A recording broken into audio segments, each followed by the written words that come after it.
How was soda invented?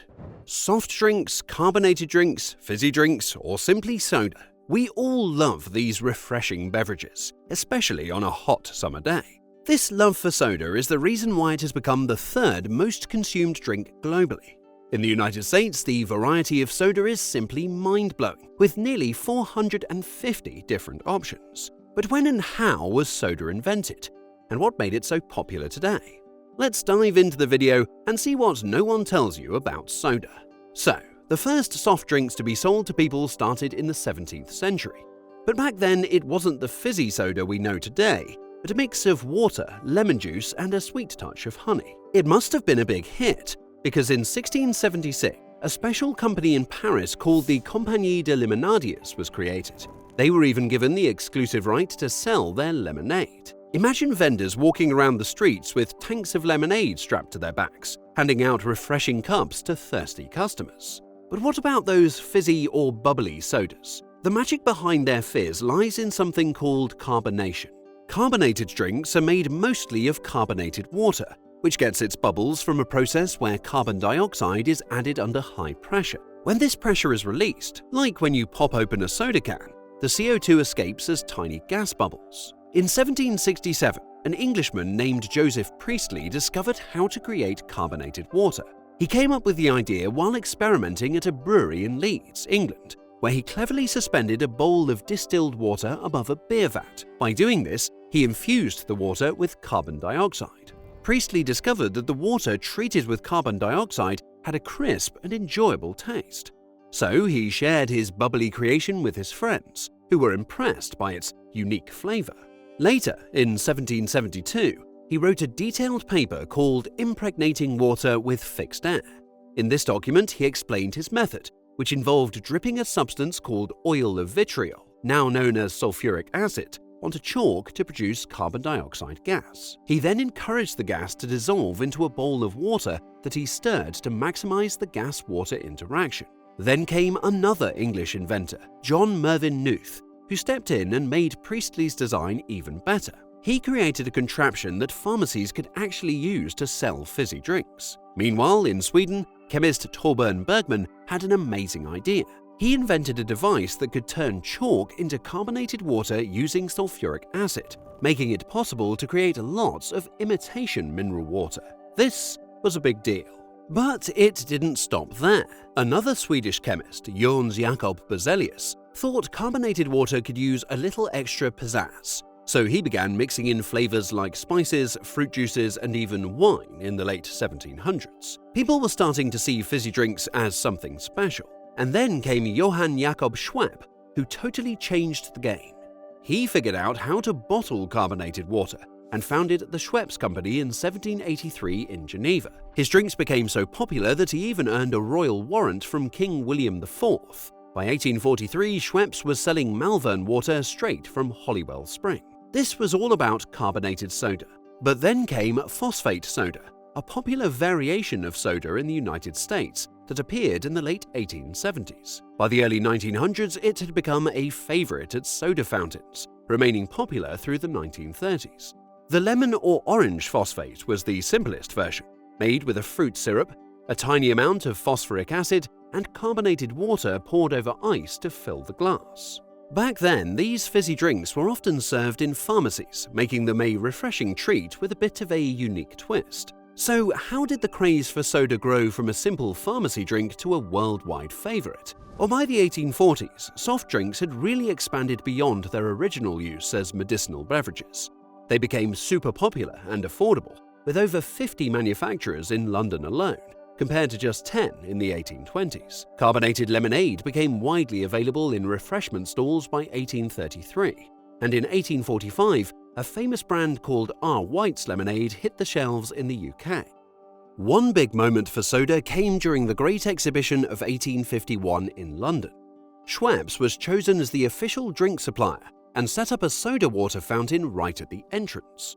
They ended up selling over 1 million bottles of their drinks, including lemonade, ginger beer, and soda water, to visitors from all over the world. Later in the century, mixer drinks became all the rage. Tonic water, for example, started as a way for British officials in tropical colonies to fight malaria. Quinine, the key ingredient, was really bitter, so people began mixing it with soda and sugar to make it bearable. The first commercial tonic water appeared in 1858, and this eventually led to the creation of the famous gin and tonic drink, especially popular in British colonial India. Fast forward to the early 20th century, bottled soda sales took off and skyrocketed around the globe. But the real game changers came in the second half of the century, with the rise of canned soft drinks. In the 1920s, something revolutionary came along: home packs. These familiar six-pack cardboard cartons made it super easy to carry sodas home from the store. That wasn't all, though. Vending machines made their first appearance in the same decade, offering a quick and convenient way to grab a drink on the go. Over the years, these machines evolved and became wildly popular.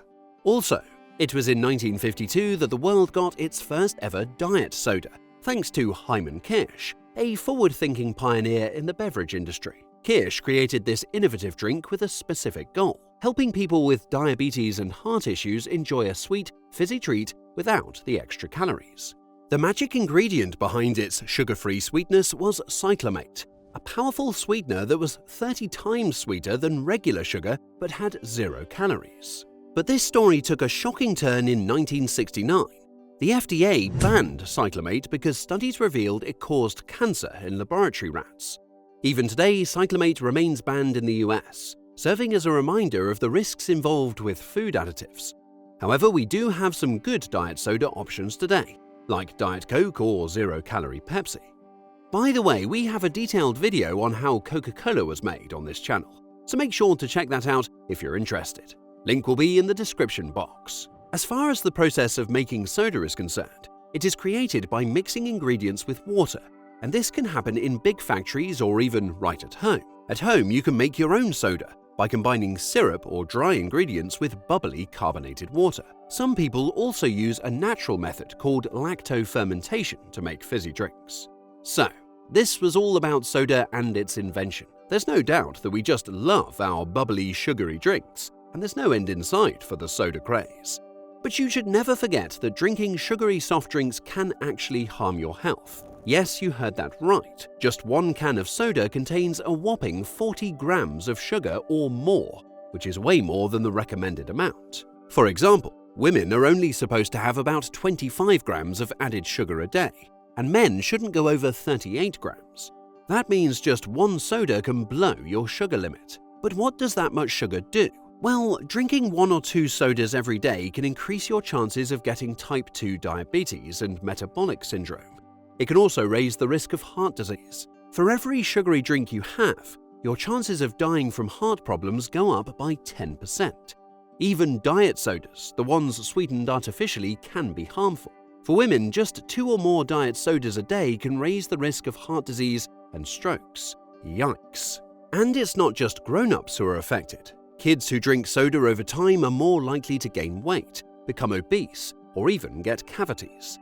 And things like sugar-free sodas, well, they can still damage your teeth. The acid in sodas can eat away at your tooth enamel, making your teeth weaker and more likely to decay. Because of all these health problems, people have started pushing for ways to limit soda consumption. For example, in 2014, Mexico added a tax to sugary sodas, and Berkeley, California became the first US city to approve a soda tax. Some places, like Russia, even banned caffeinated soft drinks for kids. And San Francisco made soda companies add warning labels about health risks, kind of like cigarette and alcohol labels. So, this brings us to the end of our video. We hope we helped you understand how soda came to be and how it has evolved over time. Just like you, we also enjoy a refreshing soda every now and then, but still, moderation is key. Too much of anything can be harmful, and you should always make sure to balance out your soda intake with healthier choices like water and fresh fruits. Let us know in the comments which soda is your favorite. If you enjoyed the video, make sure to like and share it with your friends. And don't forget to subscribe to our channel for more exciting content.